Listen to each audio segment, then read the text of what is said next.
রান্নাবাটির পক্ষ থেকে সকল দর্শক বন্ধুদের স্বাগত জানিয়ে শুরু করছি আজকের রেসিপি মুগেশ্বরী পটল। সম্পূর্ণ নিরামিষী পটলের এই রেসিপিটি কিন্তু অবশ্যই একবার আপনারা বাড়িতে বানিয়ে দেখতে পারেন। খেতে কিন্তু খুবই দুর্দান্ত হয় আর বেশ লোভনীয় কিন্তু হয় এই রেসিপিটা। এর জন্য পটল 500 গ্রাম পরিমাণে নিয়ে নিয়েছি। পটলগুলো গোটা গোটাই রেখেছি আর দুদিকটা একটু চিড়ে নিয়েছি। আর খোসাটা কিভাবে ছাড়িয়েছি সেটা তো আপনারা দেখতেই পাচ্ছেন। এবার এতে মিশিয়ে নিচ্ছি পরিমাণ মতো হলুদ আর নুন। এবার ভালো করে নুন হলুদ দিয়ে পটলটাকে মাখিয়ে নেব। পটলটা ভালো করে মাখিয়ে নেওয়ার পর এটা একটু রেস্টে রেখে দেব। আর এদিকে কড়াইতে দিয়ে দিচ্ছি মুগ ডাল। যেহেতু মুগেশ্বরী পটল, মুগ ডাল তো লাগবেই। মুগ ডাল দিয়ে খালি খোলায় ভালো করে ভেজে নিচ্ছি।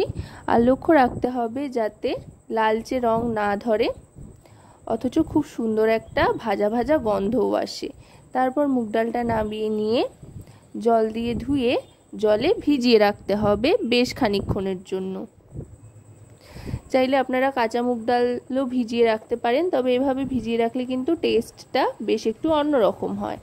এবার মশলা তৈরি করে নিচ্ছি। আদা বাটার সাথে নিয়ে নিচ্ছি এখানে হলুদ গুঁড়ো 1 টিস্পুন পরিমাণে, তার সাথে নিয়ে নিচ্ছি রোস্টেড ধনে আর জিরে গুঁড়ো, এটা 2 টিস্পুন পরিমাণে নিয়ে নিচ্ছি।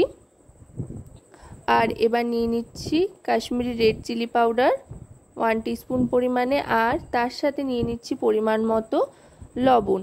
এবার জল দিয়ে ভালো করে গুঁড়ো মশলাগুলোকে গুলিয়ে রাখতে হবে। যে কোনো গুঁড়ো মশলার মিশ্রণ এভাবে জল দিয়ে গুলিয়ে বেশ খানিকক্ষণ রেখে দিলে কিন্তু খুব সুন্দর একটা টেক্সচার আসে মশলার, তাতে করে রান্নার স্বাদও খুব ভালো হয়। মশলাটা ভালো করে গুলিয়ে নিলাম। গুলিয়ে এক সাইডে এবার সরিয়ে রাখছি। এবার যেই পটলগুলোয় নুন হলুদ মাখিয়ে রেখেছিলাম সেগুলো ছেড়ে দিচ্ছি এক এক করে সাদা তেলে। সাদা তেলে পটলগুলো দিয়ে ভালো করে ভেজে নেব। একসাথে সবকটা পটলই দিয়ে দিচ্ছি এখানে। পটলগুলো কিন্তু ভালো করে ভেজে নিলে রান্নার স্বাদ অনেক গুণ বেড়ে যাবে, কারণ তাতে করে পটলের মধ্যে সমস্ত মশলাগুলো কিন্তু ইনসিস্ট করবে। পটলগুলো মোটামুটি ভালো করে ভাজা হয়ে গিয়েছে, এবার তুলে নিচ্ছি। পটলটা তুলে নেওয়ার পর কিন্তু এতে আরেকটু তেল অ্যাড করতে হবে। বেশ তেল মশলা দিয়ে রসিয়ে কষিয়ে রান্না করলে কিন্তু মুগেশ্বরী পটল খেতে অসাধারণ লাগে। এবার এই তেলে ফোড়ন হিসেবে দিয়ে দিচ্ছি গরম মশলা আর তেজপাতা। গরম মশলার মধ্যে এখানে এলাচ, লবঙ্গ আর দারচিনি নিয়ে নিয়েছি, আর অবশ্যই কিন্তু ছোট এলাচি নিতে হবে। এবার আদা বাটার সাথে যে গুঁড়ো মশলার মিশ্রণটা তৈরি করে রেখেছিলাম সেটা দিয়ে দিলাম। দিয়ে ভালো করে মশলা কষিয়ে নিচ্ছি গ্যাসের ফ্লেমটা মিডিয়াম টু লোতে রেখে। মশলা থেকে তেল ছাড়তে আরম্ভ করা পর্যন্ত অপেক্ষা করতে হবে। মশলা থেকে তেল ছাড়তে আরম্ভ করলে ভিজিয়ে রাখা যে মুগ ডালটা ছিল সেটা দিয়ে দেব।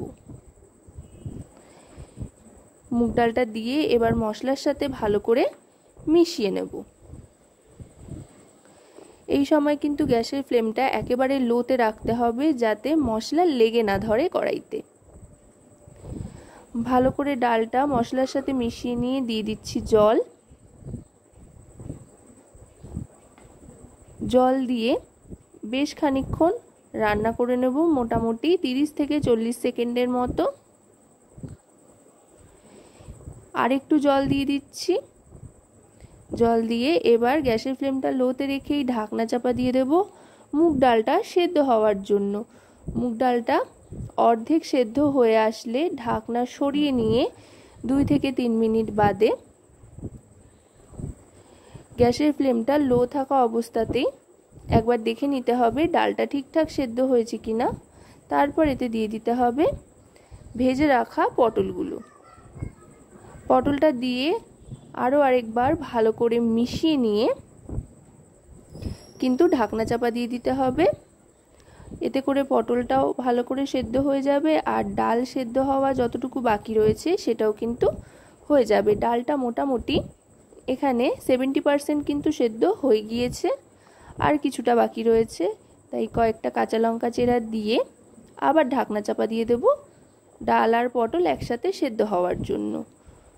আশা করব রেসিপিটি আপনাদের ভালো লাগবে। ভালো লাগলে অবশ্যই রান্নাবাটি চ্যানেলটিকে সাবস্ক্রাইব করে লাইক শেয়ার কমেন্টের মাধ্যমে আমাদের পাশে থাকবেন, আর পাশে থাকা বেল আইকনটি অন করে দেবেন সবার আগে সমস্ত রকম নতুন রান্নার নোটিফিকেশান পাওয়ার জন্য। আপনাদের একটা লাইক শেয়ার সাবস্ক্রাইব কিন্তু আমাদের অনেক অনেক উৎসাহিত করে নতুন নতুন ভিডিও তৈরির জন্য। ঢাকনা সরিয়ে একবার দেখে নিতে হবে ডাল পটল সমস্তটা সেদ্ধ হয়েছে কিনা। এবার এতে দিয়ে দিচ্ছি দুধ, 2 হাতা মতো দুধ দিয়ে দিচ্ছি। অবশ্যই কিন্তু এটা নর্মাল দুধ, একবার ফুটিয়ে নেওয়া হয়েছে জাস্ট। আমি এখানে লিকুইড দুধ ব্যবহার করেছি, চাইলে আপনারা গুঁড়ো আমুলের দুধও কিন্তু গরম জলে গুলিয়ে ব্যবহার করতে পারেন, আবার এভাবে লিকুইড দুধও দিতে পারেন। দুধটা দিলে কিন্তু আলাদা একটা স্বাদ আসবে। এবার দিয়ে দিচ্ছি এতে পরিমাণ মতো চিনি, যেহেতু নিরামিষি রান্না চিনি দিলে কিন্তু বেশ ভালো লাগে খেতে, আর আদার সাথে চিনির কম্বিনেশনটা দারুণ। এবার দিয়ে দিচ্ছি শাহি গরম মশলাগুলো 1/2 টিস্পুন পরিমাণে, দিয়ে ভালো করে মিশিয়ে নিয়ে এবার সার্ভ করে দেবো গরম গরম ভাত, রুটি, লুচি, পরোটার সাথে। কেমন লাগলো এই রেসিপিটি অবশ্যই কিন্তু জানাবেন।